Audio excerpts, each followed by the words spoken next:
Video तुम्ही social मीडियावरती प्रचंड व्हायरल होताना पाहिलाय. मात्र हा व्हिडिओ इतका का व्हायरल होतोय चला सांगते. ही छोटीशी गोष्ट आहे जपानमधल्या इचिकावा सिटी झू मधली, पण गोष्ट हृदय पिळवटून टाकणारी. ही कहाणी जगभरात लोकांना भावुक करतीये.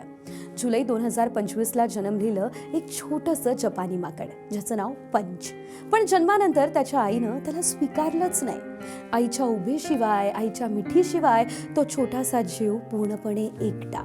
झू मधील कर्मचाऱ्यांनी त्याला एक सॉफ्ट टॉय दिलं, त्याला थोडा आधार मिळावा म्हणून. पण त्या निरागस जीवासाठी ते खेळच त्याची आई बनलं. पंच त्या टॉयला घट्ट मिठी मारून झोपतो. घाबरला की त्यालाच बिलगतो. जणू की त्या निर्जीव खेळण्यातच त्याला आईची माया सापडली आहे. त्याला कळतही नसेल की ती त्याची खरी आई नाहीये. इतकंच नाही तर अनेकांनी तर पंचला आम्ही अडॉप्ट करतो अशी मागणी सुद्धा केली आहे. पण झू प्रशासनानं स्पष्ट सांगितलं की पंचला आम्ही देणार नाही. तो झूचा एक भाग आहे आणि त्याला इतर माकडांसोबतच वाढणं खूप गरजेचं आहे. हळूहळू पंच इतर माकडांमध्ये मिसळायला लागलाय.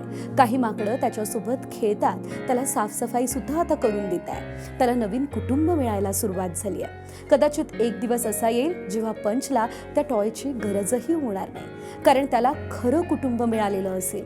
लोक या कहाणीला स्वतःशी रिलेट करताय आणि म्हणूनच पंचची ही कहाणी सोशल मीडियावर लाखो लोकांच्या हृदयाला स्पर्श करते.